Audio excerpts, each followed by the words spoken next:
Good afternoon from the West Coast and good morning from Asia. Thank you for coming to the third event of UCLA's Taiwan in the World Speaker Series. I'm Shijan Dai, organizer of today's roundtable. I'm currently a postdoctoral researcher at UCLA Asia Pacific Center. Under the leadership of Professor Min Chang, the Asia Pacific Center promotes research on topics related to inter-Asian and trans-Pacific studies. Our Center's Taiwan in the World program is supported by the Ministry of Foreign Affairs of Taiwan and TICO Los Angeles.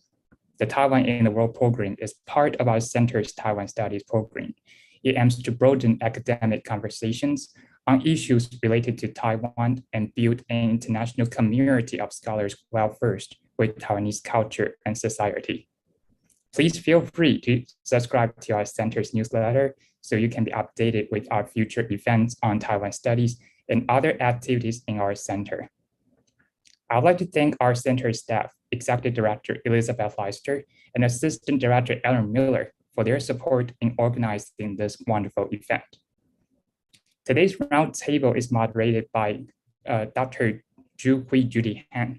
Dr. Han is a cultural geographer and assistant professor in gender studies at UCLA. Her comics and writings about immobilities, faith-based movements, and queer politics have been published in Critical Asian Studies, Positions Asia Critique, and Journal of Korean Studies, as well as in several edited books, including Ethnographies of U.S. Empire. She is currently working on the book manuscript on queer through lines and co-writing another on protest cultures.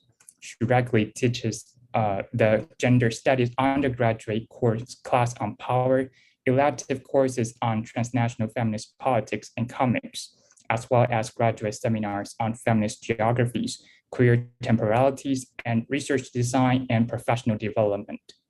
Now, it's my great pleasure to yield the floor to Professor Han, who will introduce our speakers and later moderate the Q&A.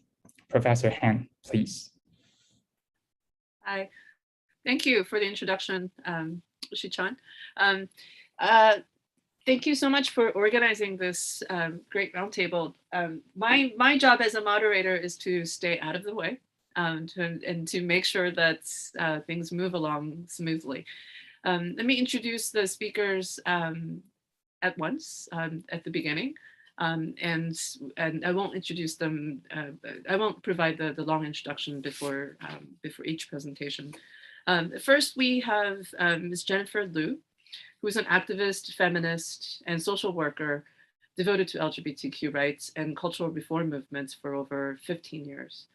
After earning a bachelor's degree in social work from National Taiwan University and a master's degree in policy studies from Sydney University, Liu has focused for a decade on establishing an LGBT community support system and services for gender equality education. In January 2016, she represented the Social Democratic Party and ran for a parliamentary seat in the general election as one of the first lesbian candidates in Taiwan. Prior to her current position, Liu served as chief coordinator of the Marriage Equality Coalition Taiwan and senior fellow at the Taiwan Tongzi Hotline Association, during which she organized several successful rallies. One was attended by over 250,000 people supporting marriage equality, and pushed the whole of society to achieve such a social milestone.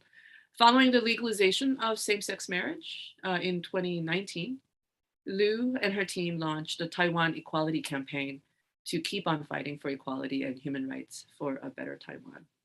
Thank you for being here. Second speaker for today's conversation roundtable, with the possible switch in order, but we'll get to that, is Dr. Ying-Chao Kao.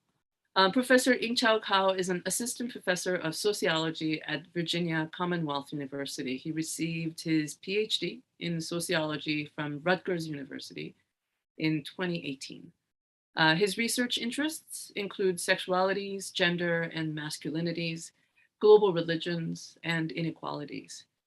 His current research tracks the global flows of Christian conservative activism, exploring how Taiwanese and American pro-family organizations have shaped and mobilized the global structures to oppose the sexual citizenship of the Tongzi LGBTQI+ people. Bridging the sociological research on religion, sexualities, and transnationalism, Dr. Kao's analysis relates sexual politics and the resurgence of global Christianity to reveal the transnational networks of social conservatism and critically examine the changes in global inequalities. Professor Kao has published his work in journals such as Contexts, Sexuality Research in China, and Gender Equity Education Quarterly. Finally, third speaker for the roundtable is Dr. Min Chang, who will provide perspectives on Taiwan-Korea comparison. Professor Min Chang is a sociologist who studies gender and sexual politics, globalization, and social movements. His research and teaching interests include global and transnational sociology, political sociology, social movements, human rights, gender and sexuality, and qualitative methods. Drawing on 2 years of comparative ethnographic research in Taiwan, Singapore, and South Korea, including 230 in-depth interviews with LGBT activists and community organizers, Dr. Zhang's book project examines the global circulation and transformation of human rights discourse. He has won fellowships, awards, and grants from the American Sociological Association and International Sociological Association, among many others. His award-winning work has been published in Positions, Asia Critique, as well as British Journal of Sociology. Thank you for the roundtable participants for being here. As a reminder for folks joining us for the webinar, the participants, please use the chat function for the question, or the Q&A function, sorry. Shi-chan, I couldn't hear you. The Q&A. The Q&A, not the chat. It looks like the chat is for saying hello to Professor Dai. But please use the Q&A function to raise questions, and we'll try to address them. We have about 15 minutes for each presenter. And so I will politely appear on screen and remind you if you start going late, but otherwise, we'll hear from Ms. Jennifer Liu first, Ying Chao second, and Zhang third. I'll disappear from screen, hopefully. Hello, everybody. I'm Jennifer Liu. I hope everyone can hear me well. Good. Okay. Awesome. I'm based in Taiwan, Taipei, Taiwan, and it's early morning here, around at 8 o'clock in the morning. So I'm very happy to be here to share some knowledge about Taiwan's situation right now. So, and also very happy to see my old friends and new friends virtually. So I'm going to provide some data and the current policy situation about same-sex couples here in Taiwan. And you might already know that Taiwan already passed the same-sex marriage law in 2019, May 24th. So that means right now it's almost 3 years anniversary. And in these 3 years, I received a lot of interview invitation, especially from international society, from a lot of international press, and a lot of people told me that they think Taiwan is a very progressive and liberal country in Asia, and Taiwan is the beacon of the LGBT rights in Asia, something like that. However, everything on the ground probably not as positive as you imagine, and also we still face a lot of discrimination, not only in the society but also in the legal system. So let me provide some numbers for you first. Taiwan Equality Campaign, we are the organization not only focused on the lobbying, policy research, and also focus on the political participation in the civil society. And also we did annual social attitude survey and try to understand how the acceptance percentage and how's the society attitudes towards LGBT in Taiwan. So our research shows that a lot of people in Taiwan, they haven't around 40%, only 40% of population, they know someone who is gay or lesbian or bi, trans in their friends or family community. That means there are 60% of population, they actually don't know who is gay or lesbian, bisexual, trans. So that, and our analysis shows that if you don't know who is gay or lesbian or bi or trans, that directly impact your attitude towards LGBT people. So when we ask the participants, what's your feelings? Do you feel comfortable or not when you see two people kissing on the street? One man, for example, like one man and one woman, two men and two women. And so the result shows that there are 60% of population feel comfortable to see one man and one woman kissing on the street. However, when they see two men kissing on the street, the support rates drop down to only 40%. So you can see 30% gap between these two options. And when we ask them, how's your feelings? Do you feel comfortable to see two women kissing on the street? And the support rate rise a little bit to 50%. So you can see we still need to do a lot of work to make people feel so-called comfortable when they see the intimacy situation from two same-sex persons. And so in Taiwan, that's quite, the result is quite matched to our like working experience.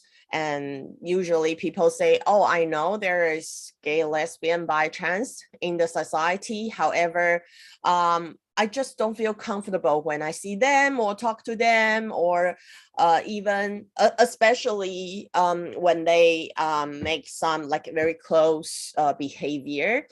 On the first day, we legalized same-sex marriage, Taiwan Equality Campaign.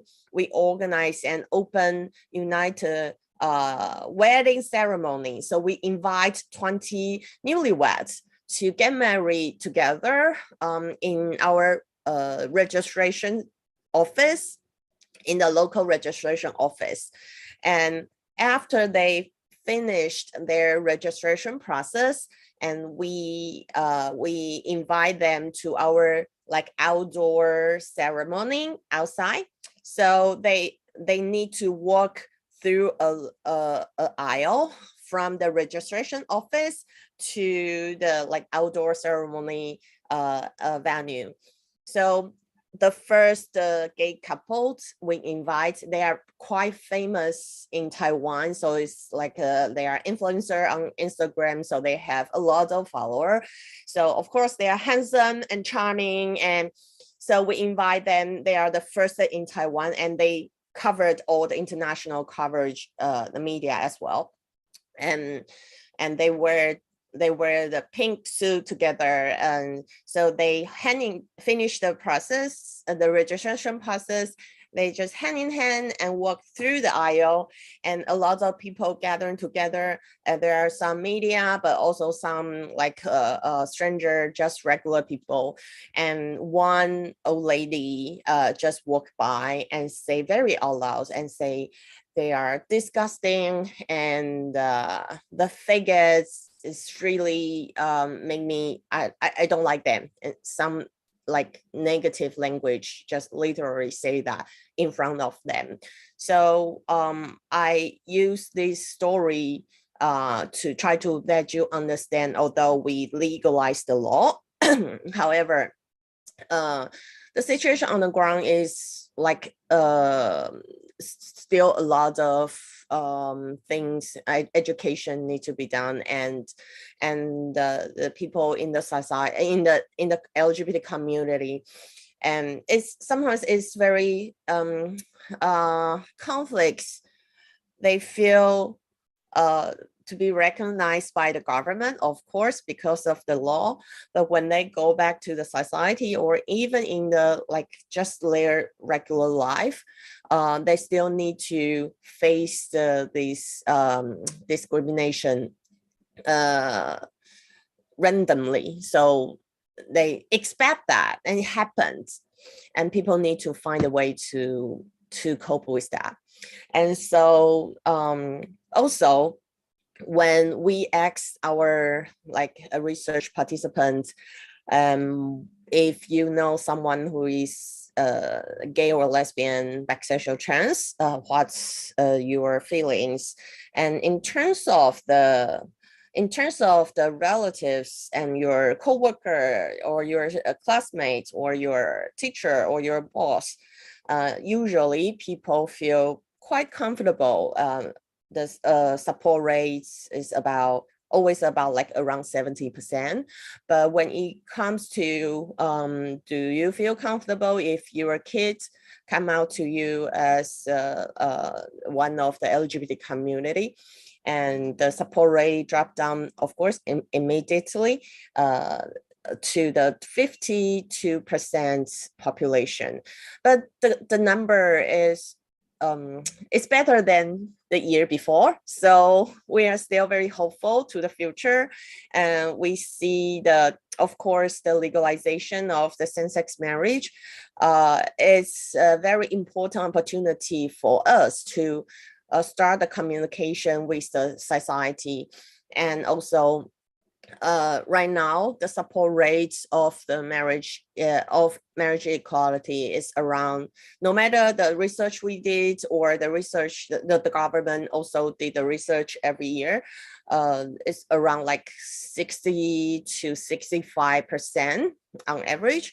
So it's pretty obvious that after we pass the law, the support rate is getting better and better, and it's quite a match for the other, like it's quite similar to the other countries' situation as well. But in terms of the equality, I have to say we are still like lack of a lot of rights between same-sex couples and heterosexual couples. For example, right now, although two adults in the LGBT community, they can get married. However, everything related to their children is still quite difficult in Taiwan. Like there's a very weird policy right now in Taiwan is we are the country allowed single adoption. However, if you, for example, like a lesbian like me, if I adopt a kid, a child, and then I get married with my same-sex spouse, my spouse cannot adopt our kids. So according to the law right now, if you are a married same-sex couple and you want to adopt a child, you need to divorce first, become a single person, and then you start your application to in the social welfare system. So we support some cases in this situation. Some families filed their lawsuit cases last year, and this year we do have some positive results. There is one gay father's family, they are legally together adopt their daughter, but there is only one case. If we want to change the whole scenario, we still need to change the law. So Taiwan Equality Campaign, one of our major job is writing the bill and do the lobbying work, and also provide these stories for our society to understand. So this is something we are still working on very hard. And the other two very important issues is transnational marriage and alternative reproduction technology. The first, transnational marriage, which means if you come from another countries haven't legalized same-sex marriage, you cannot get married with Taiwanese in Taiwan. So if you come from the United States, the UK, Canada, Australia, or you can get married with a Taiwanese in Taiwan. However, since we are the first thing in Asia, so if you met someone from other Asia country right now, you just cannot get married. Yes, from Korea, no, sorry. So that situation especially become extremely difficult under the pandemic. Yeah, because we have very strict borderline policy. So for those transnational couples, they just cannot find a way being together, or a lot of them originally live in Taiwan, their visa just cannot expand any longer. So that is another huge issue right now. So we are also working on that as well, and a lot of other organizations. And also same-sex couples, according to our law, we are not allowed to use medical support in Taiwan to have their own biological child. So that means heterosexual couple, they can do that. And even right now, because Taiwan, we obviously is we have the lowest birth rate around the world. So our government trying their best to provide the financial support to the heterosexual spouse to have their own babies and to find the medical supports. But for the same-sex couples, and they need to go abroad, go to other countries, spend more money, take the traveling risk right now, and just try to get pregnant or get the surrogacy support help to have their own babies. And so this is very obvious inequality in the policy level, and of course in the society, like what I said, people are aware of that, but right now we still need to do more social education as well. So that's my part, and I'm very looking forward to the questions or more discussion afterwards. Thank you. Thank you so much, Jennifer. Second speaker, we have Dr. Kao, who I think is here, right? I think I saw, yeah. Who will speak to us for about 10, 12 minutes. 10, yeah. All right, wonderful. Let me check if I can share my slide from this side.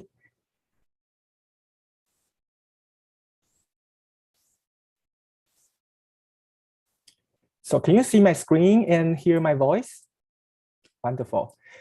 Thank you so much for the UCLA, and thank you so much for Dr. Dai's invitation and for Dr. Han's moderating and introduction. I'm Min Chang, Assistant Professor of Sociology from Virginia Commonwealth University. So saying hello from East Coast. Today, my work is to introduce another aspect to think about the LGBTQIA movement in Taiwan from a totally the opposite side, which is the anti-LGBTQ conservative movement. I'm currently writing a book about the transnational network of anti-LGBTQ conservative movement flowing between Taiwan and the US. So I used transnational sexual liquidity, temporal liquidity perspective to think beyond the current scope about the religious right. So any comments that I may receive in the Q&A section will be very helpful for my book and also the ongoing process. I have a little change about the title for today.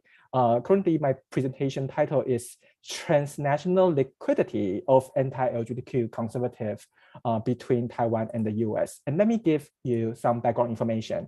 I really love UCLA's organization of this panel because we can have more inter-Asian conversations across the national borders and also think beyond what Beck would call the methodological nationalism. Right. Then, if we use the World Value Survey and to look at the sexual landscape before 2019, when Taiwan legalized marriage, actually, if you look at the data, Lu Xingjie, Jennifer Lu just gave us the cutting edge numbers, right? But if we look a few years before that 2019 year, actually Taiwan was not the country that had the highest support rate for same-sex marriage or any sexuality issue. Japan actually had the largest support rate based on the social survey, and followed by Taiwan and South Korea. So actually, here, I raised a larger question, which is, when we are facing the rise of East Asian anti-LGBTQ conservatism, why the social survey did not fairly represent the current LGBTQ or anti-LGBTQ politics in East Asia. So what is the gap or the disruption between the social survey and the ongoing electoral politics? And another East Asian cases can challenge the American-centric model would be looking at the model created by Amy Adamczyk, who is a CUNY professor who used the World Value Survey to look at the data collected from more than 80 countries in the world. And after Dr. Adamczyk examined over 70, 80 factors in her hierarchical linear modeling, she found actually there's the three major macro scope, the national level scope factor that significantly influence the people's attitudes toward homosexuality in each country. So first of all, a country must have a stable and functioning democracy. Second, the country economy had a stable development, which is the postmodernism argument, right? And the third one would be about religion. A country without the dominating of the conservative religions, including the conservative denominations of Christianity and Islam. But you know what? Taiwan fit into all three boxes. But Taiwan did not legalize same-sex marriage until 2019. So if we use the three factors as the model to look at how the countries in the world has been distributed on this scale. So at your own y-axis, the horizontal axis, we have the Gini index, which is the economic indicator for inequality. So which means the larger number means the country had a larger economic inequality. The lower number means the countries are more equal. Then the y-axis, you have the GDP, PPP, the purchase power. The larger number means the countries are richer. Then the lower number means the country are poor, right? So when Taiwan was so trapped, in the China-centric ideology, but see how different the China and Taiwan's situation are in this what we call the equality map. So Taiwan, at your own middle right left-hand side, Taiwan is the purple spot. Taiwan is closer to the US, but Taiwan is relatively more equal than the US, and the circle is smaller because the Taiwan's population is smaller, right? So on average, the US had a larger GDP PPP, which means in general, American is richer than Taiwan. But look at the neighbors on this map. Taiwan is closer to Australia, UK, New Zealand, right? And Spain, right? And needless to say, other West or North European countries. So which means Taiwan is supposed to legalize its marriage even years before 2019. And so the next question would be, what force dragged Taiwan back to legalize its marriage, as the Adam Smith's model predict? And another information that we can get from this map is, where are other East Asian neighbors, right? So if you see the circles, actually, Japan and Korea are not that far from Taiwan and other European countries that legalize its marriage, right? So they tend to be, well, on the economic data, more equal than the Taiwan's population, but the GDP PPP is a little bit lower than Taiwan's. So based on this map, the other East Asian countries may be the next country, next wave to legalize its marriage. And this map also predict, like Switzerland would be another country that could be the next. And maybe Jennifer Liu can tell us more about the equality campaign in that area. So what drags Taiwan back? So I will argue it is the rise of the anti-LGBTQ conservatism in Taiwan. To give people a brief history. So 2011, actually, Taiwan witnessed the fervent resurgence of anti-LGBTQ conservatism facing the education policy. 2013, the conservative side had one of the largest campaign in front of the presidential hall. And that frightened many politicians and also LGBTQ activists. At that time, people have no clue who they are and why they have so much resources, power to legalize and to mobilize such more people. 2014, Taiwan's largest Christian denomination, Presbyterian Church in Taiwan, PCT, passed one pastoral letter that defined the marriage only within between one man and one woman. 2015 to 16, Taiwan witnessed the first ever Christian-dominated political party, and that was really, well, groundbreaking, because now even in the US, we did not have any Christian-dominated party at all, right? But in that year, they didn't win any legislators' vote and the seat yet. Then in the following years, we witnessed the many waves of the conservative campaigns, and they reached the peak in 2017, 17 and 18, because they took over the political opportunity created by the amendment of the referendum law that lower the threshold and have many anti-gay referenda. Actually, there were 3 anti-gay referenda at the national level, the federal level, to be passed with landslide victory.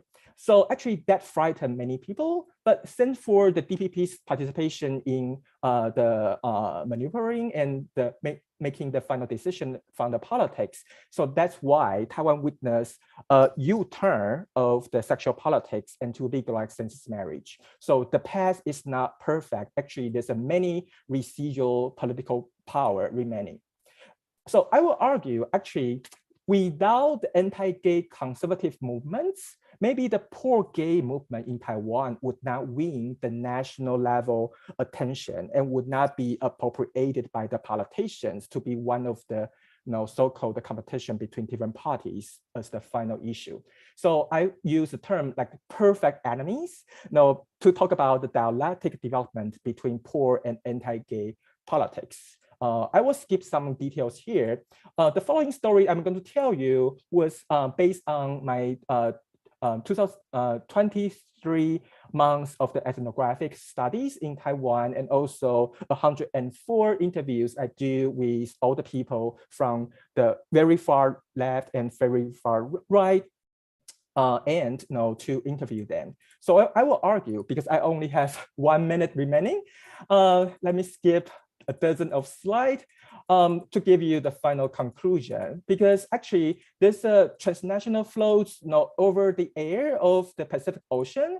So actually the connections between the US and Taiwan are witnessing not only the trends of conservatism from the US to Taiwan, but also the regional circulation within the East Asia and the backward reverse flow from Taiwan back to the US to conservatize the American politics. So to give people some final thoughts, because even after the legalization of same-sex marriage, actually Asian conservatism is still expanding. People may know that I'm still holding the prayer groups with several anti-gay conservatives every week. And now they are running for the city level, the lawmaker registrations. And you know what?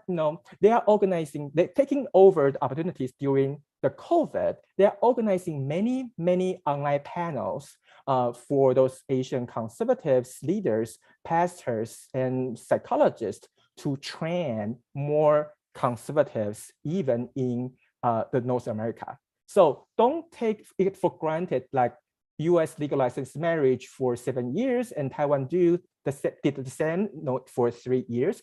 Actually, the anti-gay conservatism has been continued to expand from East Asia back to, to China, to North America, and to Europe. So I will conclude at this moment, and I also want us to think more deeply about the roles of transgender couples and indigenous nations. They, at one hand, may suffer from the expansion of conservatism, but on the other hand, based on the Taiwan's history, actually many years before Taiwan legalized marriage, some transgender couples and indigenous nations using their own subcultural autonomous to legalize marriage years before the national change of the law. So actually, I'm using the Howard John's idea of transtopia to think about the temporal liquidity. So that's my my 10-minute version to squeeze my 25 slides into the short presentation. I'm looking forward to more Q&A and discussion later. Thank you so much. Thank you so much, Dr. Kao. That's impressive to squeeze in so much information and analysis in such a short period of time.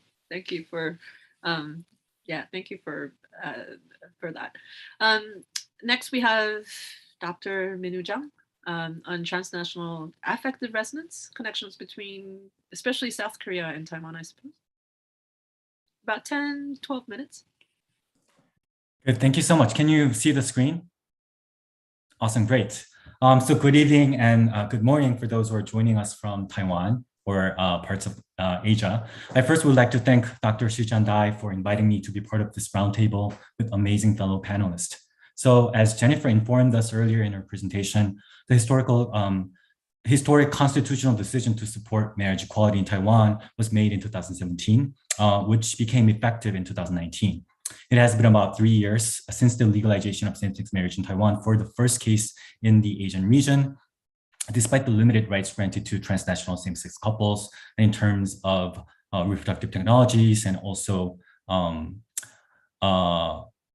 adoption rights. There has been increasing explanations of why and how to understand this historical change, including Dr. Kao's work and my own work. Also, there are growing works on the societal impact of marriage equality in the lives of LGBTQ people in Taiwan. Not many, however, have explored the political impact of marriage equality yet, and few have asked the question of whether this legal change would have resonance in the region. Would other Asian countries follow Taiwan's path to marriage equality? Has Taiwan's marriage equality movement inspired LGBTQ activists in the region? What would be the transnational political impact of Taiwan's marriage equality movements on Asian queer movements and politics? Social movement scholars have developed various concepts to understand and theorize the mechanisms of movement-to-movement influence. Social movement organizations can inspire people to take part in protest or other forms of collective behavior by deploying cultural frames that resonate with broad public. One movement can influence the other movement in a different political field by transmission of ideological frames, tactical innovations, and organizational structures, which has been conceptualized as social movements spillover. The movement resonance and spillover can take place in a transnational scale, which leads to the global diffusion of social movement frames, narrative, and strategies. Activists in one context can borrow elements from another context to build and develop their own activism. In the process of transnational diffusion, which involves the spread of information, innovation, and other cultural ideas, the role of various direct and indirect networks among activists are emphasized. According to these existing conceptual frameworks, one would want to ask if such a transnational resonance diffusion or spillover is taking place after the successful legal mobilization for same-sex marriage in Taiwan. Instead of pursuing this question, I argue that these existing conceptual frameworks lack the theoretical room to better understand the transnational interactions between movements on the ground. Existing concepts of social movement resonance, diffusion, and spillover have largely focused on the spread of ideas and actions. The focus on ideas and actions also concurs with the emphasis on observable, if not quantifiable, outcomes of transnational interaction, be they policies, organizational behaviors and networks, campaign discourses, or movement tactics. Building on the sociology of emotions and affect, I argue that we need to integrate the dimension of emotions and affects in understanding the transnational impacts of social movements. The transnational circulation of social movement ideas and actions does not take place in a vacuum where presumably rational actors make strategic decisions only to advance their political goals. As rational and strategic they are, social movement actors are also affective beings with feelings and emotions, living in what cultural theorist Raymond Williams called the structure of feeling. In social movements, various affective registers can serve as goals and means of political action. I argue that affective attachments, by creating affective resonance among actors in different nations, cultures, and languages, offer the conditions of possibility for transnational resonance to take place. These affective processes might not be observable in a measurable way. Instead, they require an in-depth ethnographic observation brewed through time. For the rest of my talk, I'll introduce an ethnographic vignette to address how affective attachments are constructed transnationally before and after the 2017 constitutional decision to support Taiwan's marriage equality. A few months after the constitutional decision in July 2017, a group of Taiwanese LGBTQ activists coming from Taiwan Tongci Hotline Association, the largest and one of the oldest LGBTQ organizations in Taiwan, visited Seoul, South Korea. The main purpose of this visit was to attend the Seoul Pride. However, it wasn't their first visit to Seoul. Some had already visited the city for traveling. Due to the rise of region-based pop culture such as K-pop, as well as the development of information and communication technologies, including social media, messenger apps, and also dating apps, inter-Asian travel had been booming up until COVID-19. What is particularly important for this presentation was that two Taiwanese activists, Sean and Leo, who agreed to be appeared on this presentation, already had visited Seoul that previous year in 2016 to collaborate an activist workshop with a few Korean activists on the issue of drug use in the gay community. They had spent 4 days in Seoul for a workshop, a public lecture, as well as a series of meetings with various local LGBT organizations to discuss issues from sex education to marriage equality. This time with a larger group of about a dozen, the nature of the visit in 2017 was beyond activist exchange. Upon their arrival on day one, the Taiwanese activists came to Hongdae, a youthful and vibrant neighborhood for its urban arts and culture, to look around local coffee shops, gift shops, Korean barbecue, as well as a Korean spa, where they first experienced Korean body scrubbing services. Later that day, they were invited to a queer-owned restaurant in Jongno, a gay district in Seoul, for having dinner with the activist group who they collaborated the workshop in their previous visit. With the casual mood of queer inclusive restaurant filled with queer people celebrating Seoul Pride over dishes and drinks, it was not a formal meeting to discuss issues, agendas, or strategies in a serious manner. Rather, it was a gathering for celebrating their transnational reunion and bonding that was getting stronger. Over the dinner featuring soju and somek, which is a Korean-style cocktail made of soju and beer, they shared what they have been working on for the drug use issue. But they also wanted to share some of the recent legal developments in both countries. On the very day that Taiwanese activists found the constitutional ruling to support marriage equality on May 24th, 2017, a military court in South Korea sentenced an army captain guilty of engaging in same-sex activities with other servicemen after the army's systematic campaign against gay soldiers for months. They already had exchanged messages and video clips to support each other via social media and messenger apps. I mean, the Taiwanese activists and Korean activists. This time, the Taiwanese activists expressed once again their sense of care and solidarity by asking how the Korean activists felt when they heard the military court's discriminatory decision. Similarly, the Korean activists expressed their sincere congratulations and support for Taiwan's constitutional decision. They were less interested in how Taiwanese activists mobilized in terms of campaign strategies, movement tactics, or organizational processes in a way that they could potentially adopt them in the future. Instead, they asked, and I quote, "How does it feel when you hear the decision?" The question was directed at the emotional space of activists who long fought for the marriage equality, where a complex entanglement of feelings reside, feelings of victory, achievement, relief, ambivalence, exhaustion, or even burnout. In this affective exchange, the starkly different legal outcomes in the two countries and their implications were downplayed. But instead, the fact that they are fighting to achieve dignity and equality were emphasized. In this way, they were building affective attachments through which they identify and understand each other as queer activists fighting against discrimination. The next day at the Seoul Pride, the Taiwanese activists were officially invited as special guests to the main stage of the pre-march concert to deliver celebratory remarks. All the Taiwanese activists went onto the stage with a special banner designed for the Seoul Pride, which read, "We Taiwanese LGBTQ people support our Korean allies," in Korean language. The Taiwanese activist Sean took the mic and spoke in English, the simultaneous Korean translation of which was offered on the large screen in subtitles. And I quote, "It's our first time to attend the Korean Pride, and we are really excited right now. The reason why we want to join the Pride is that we want to show our strongest support to our Korean LGBT allies, just as what you have done for us. We think we East Asian LGBT communities should unite to fight for equality. We hope we could connect with each other more in the future." Instead of tooting the recent legal achievement of Taiwan, the Taiwanese activist expressed his gratitude toward the moral support from the Korean activists and highlighted the reciprocal relationship between the two activist communities built over the years. It was a statement of inter-Asian solidarity, building on the affective attachments of transnational care, reciprocity, and solidarity. Despite heavy rain, the speech received tremendous cheers and applause. Before he stepped down from the stage, Sean added the last note that the Taipei Pride will be held in October and everyone will be welcomed. This invitation was realized as Taiwan Tongzhi Hotline Association invited 6 Korean queer activists for an inter-Asian activist workshop that coincided with Taipei Pride that year. For the sake of time, I'll stop here and conclude. So I began this talk by asking if there would be a transnational resonance or spillover effect of Taiwan's marriage equality in the rest of Asia.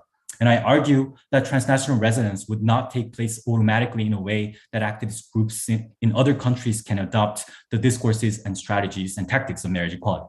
Instead, activists create affective resonance and build a sense of transnational affective solidarity, which might offer the conditions for possibility for further transnational interactions. Thank you.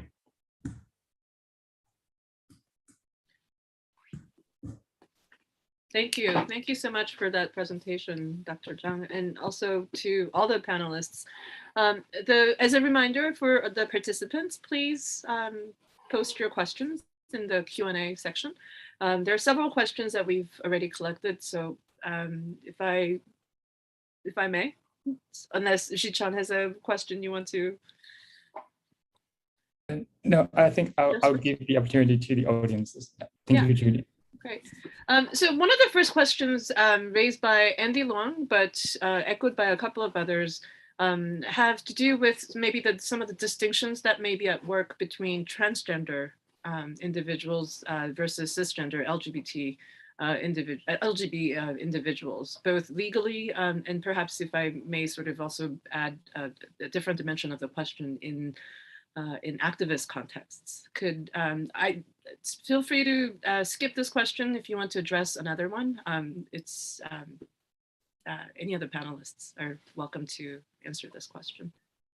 Okay, I can share a little bit. If any other panelists want to add or join, feel free to do so.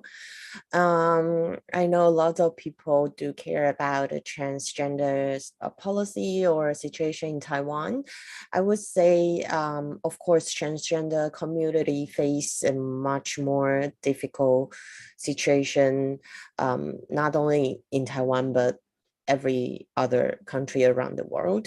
And Taiwan's policy is we do, if a transgender person wants to change his or her or their identification certificate document, they need to go through the transition surgery. And then, of course, the first hormone treatment and the transition surgery, and then right now they still need to have their parents agreement, and then to change their certificate. So that caused an issue that that if the transgender person cannot like find a doctor, like or find their family members, especially their parents' agreement, that might delay their process of change their the ID, certificate documents. So right now, I know, because I'm the commissioner of the Gender Equity Committee in our central government. So our government right now is discussing about how can we proceed a policy to make sure people don't have to go this surgery, and then you can change your gender maker documents. However, recently we see a huge backlash in the society, especially in the young people generation. A lot of young generation, they support they support same-sex marriage or marriage equality or other LGBT issues, but when we talked about the transgender issues without surgery, and you can change the your gender marker documents, and it seems like a lot of young women they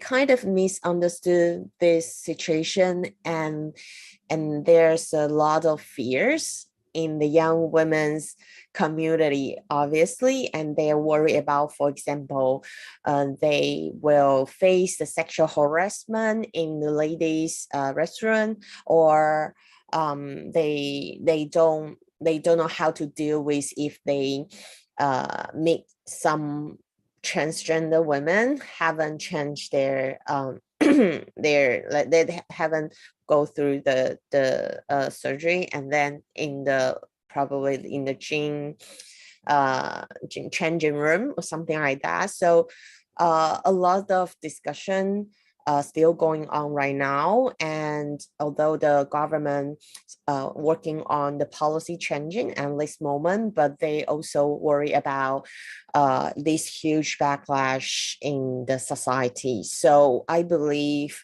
we need more discussion to that the society to understand what's the transgender situation now.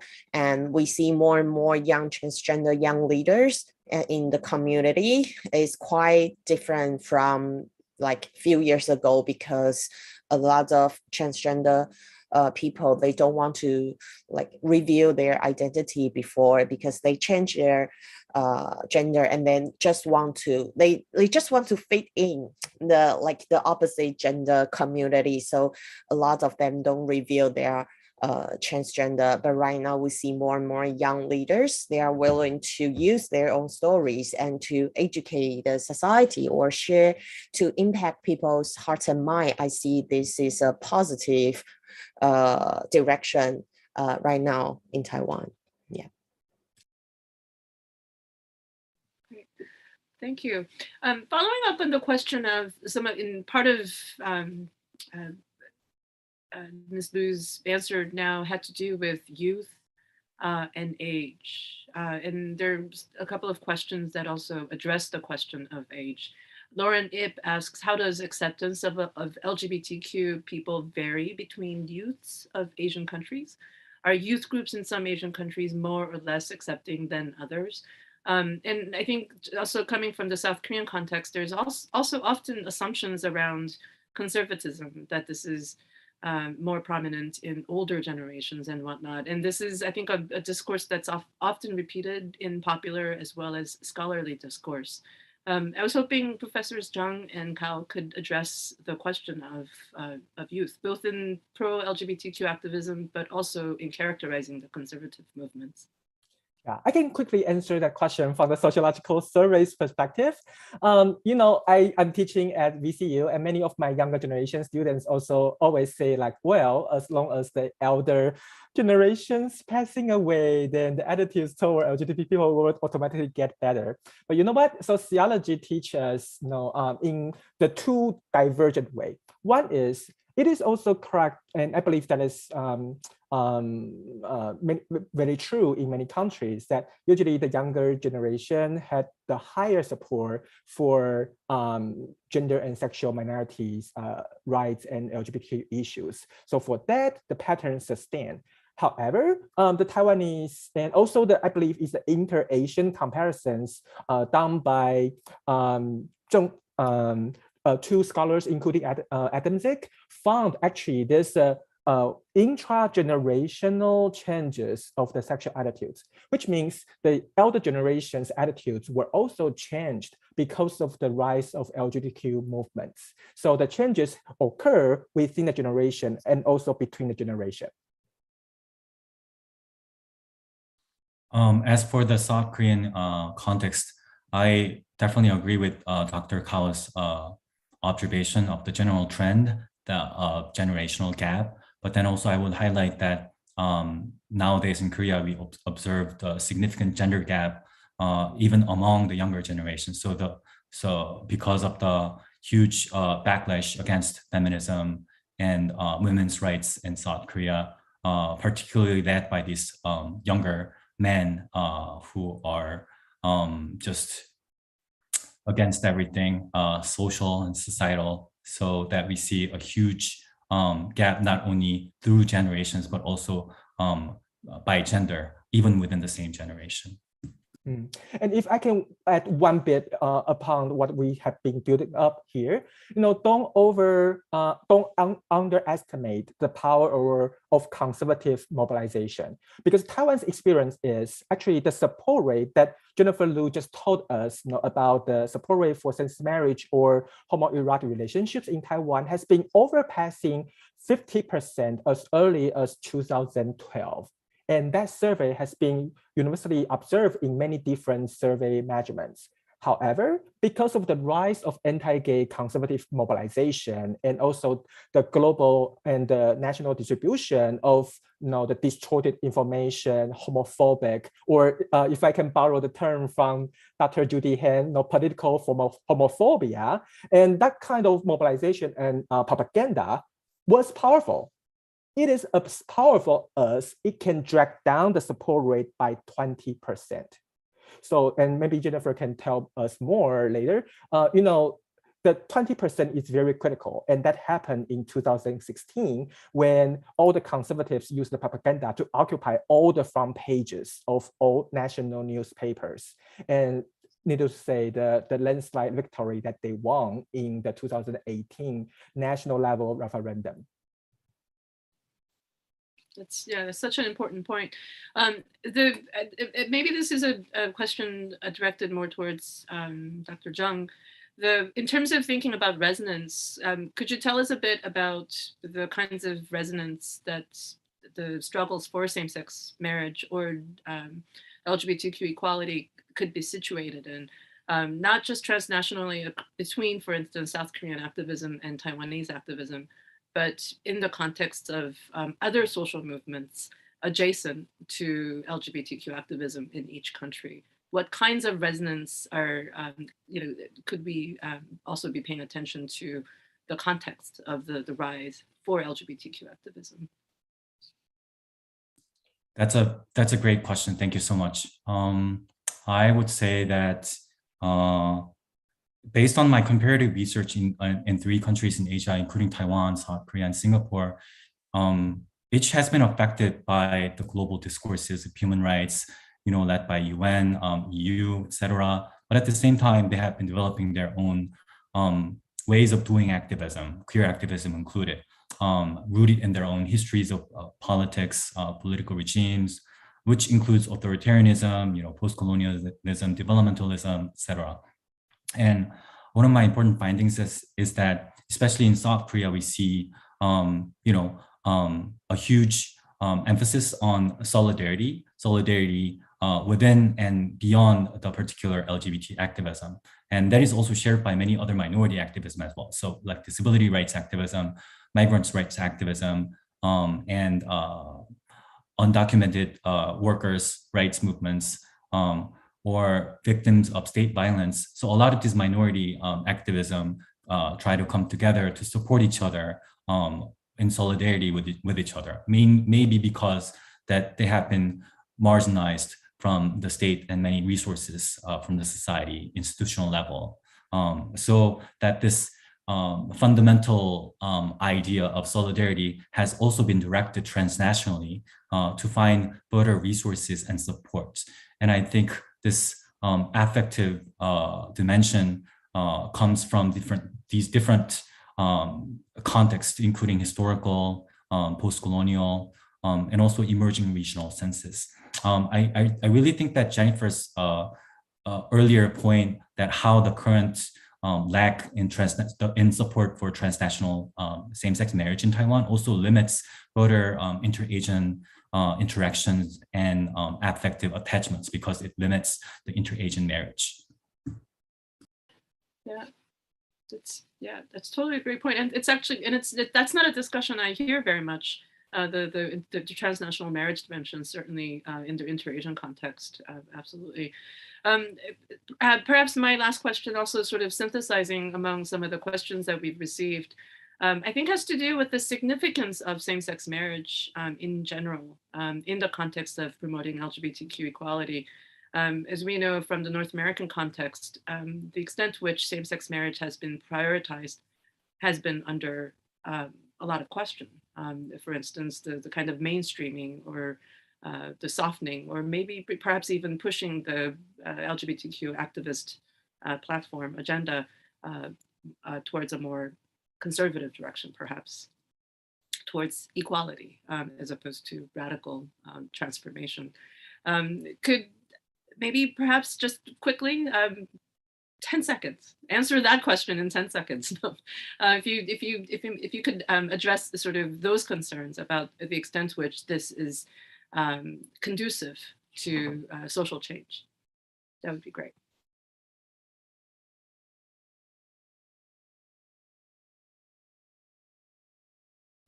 Maybe perhaps put differently, how would you respond to that? The significance of same-sex marriage for the greater context of LGBTQ activism. So I can share, I don't think 10 seconds, but just 30 seconds. Okay. I'm actually very happy that Taiwan, although we went through a very intense 4 years of our marriage equality campaign, I'm still like very happy that marriage equality campaign actually call the whole society's attention to open up a lot of discussion, and not only marriage, but also other LGBT issues in Taiwan. And so I would say marriage equality is not about marriage, but it's the visibility and awareness in the society that everyone can participate. And I would say it's also a very important a practice for democracy. And so for the whole society, how could we communicate with someone probably don't agree with you, but we are trying ourselves to provide our stories and build up this communication channel.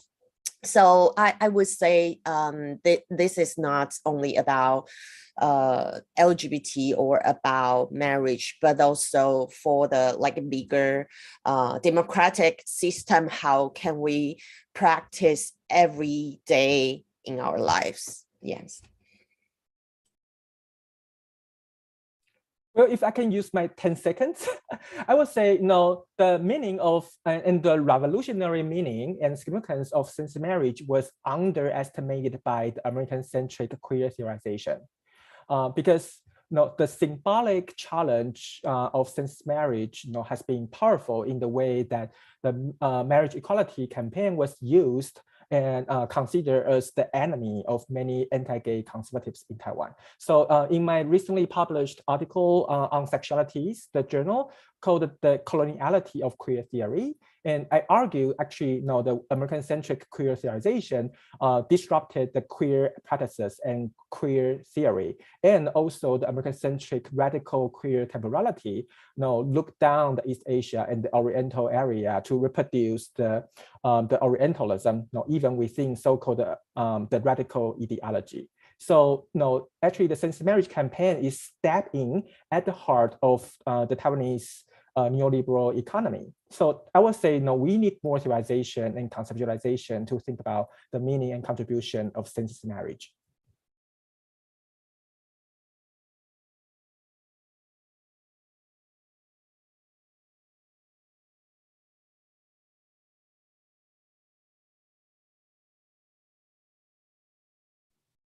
Minu, do you want to add something to? No? All right.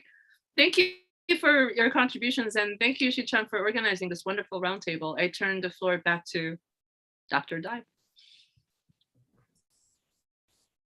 Thank you so much, Dr. Han, for your great efforts to moderate today's event. I would also like to show my sincere gratitude to our 3 panelists for their fascinating talks.